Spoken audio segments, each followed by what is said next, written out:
نحمده ونصلي على رسوله الكريم اما بعد فاعوذ بالله من الشيطان الرجيم بسم الله الرحمن الرحيم فلا اقسم بالخنس الجوار الكنس والليل اذا عسعس والصبح اذا تنفس انه لقول رسول كريم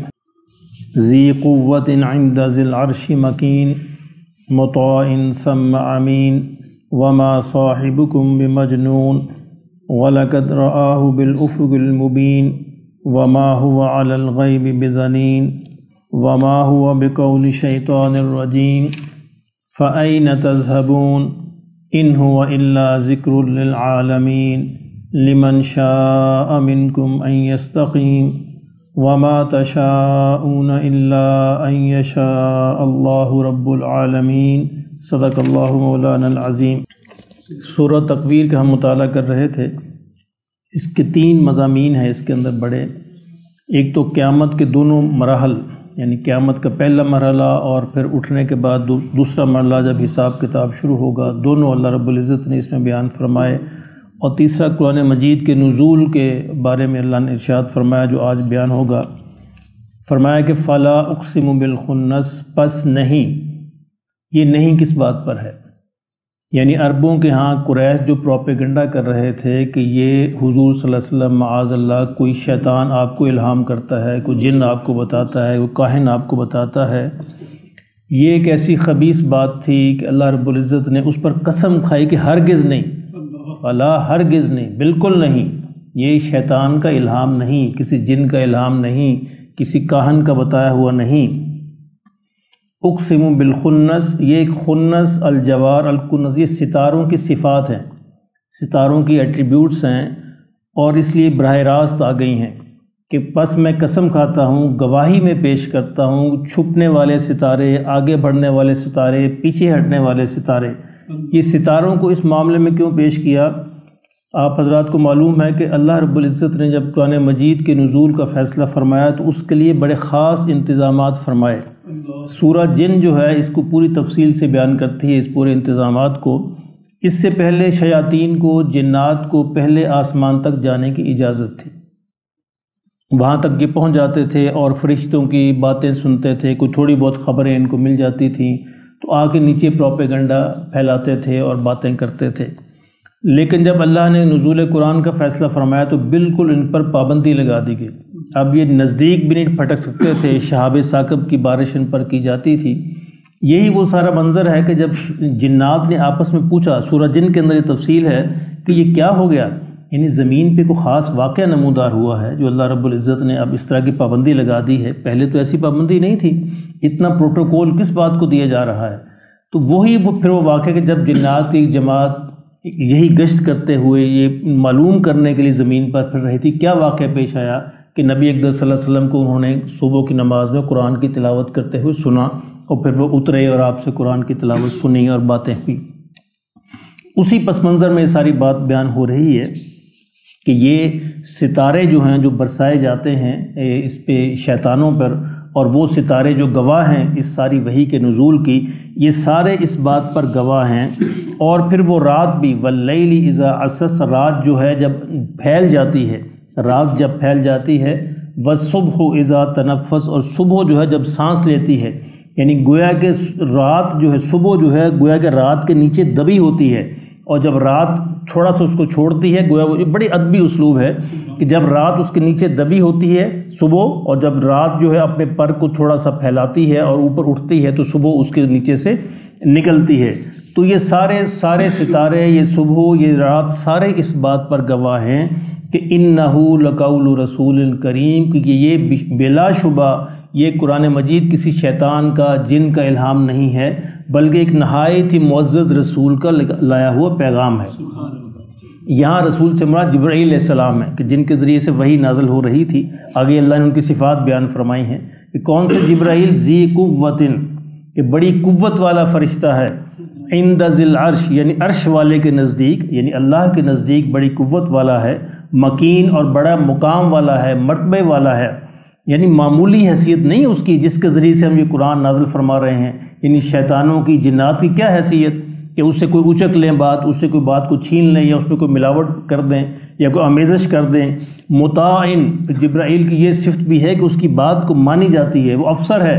اس کی بات مانی جاتی ہے، سارے فرشتے اس کے ماتحت ہیں۔ سما امین، اور پھر اگلی بات ہے کہ وہ امین ہے، دیانتدار ہے، وہ جو بات اس کو سونپی جاتی ہے اس کی مجال نہیں کہ اس کے اندر کوئی ملاوٹ کر سکے یا کوئی تبدیلی کر سکے۔ اب یہ سارے انتظام کے ساتھ اللہ فرماتے میں قرآن کو نازل کر رہا ہوں، اور لوگوں ذرا غور تو کرو، وما صاحبکم بمجنون، اور تمہارا یہ جو ساتھی ہے، اب قریش کو بڑے پیار سے مخاطب کیا گیا، یہ تمہارا جو ساتھی ہے جو 40 برس تمہارے اندر رہا ہے، یعنی صاحب کو اس سینس کے اندر ہے کہ 40 برس انہوں نے تمہارے اندر زندگی بسر کی ہے، تم ان کے شب و روز سے آگاہ ہو، تم ان کو امین اور صادق کہا کرتے تھے، اور آج تم ان کو مجنون کہنے لگ گئے۔ وما صاحبکم مجنون، تمہارا یہ صاحب جو ہے یعنی نبی صلی اللہ علیہ وسلم ہرگز مجنون نہیں ہے۔ یعنی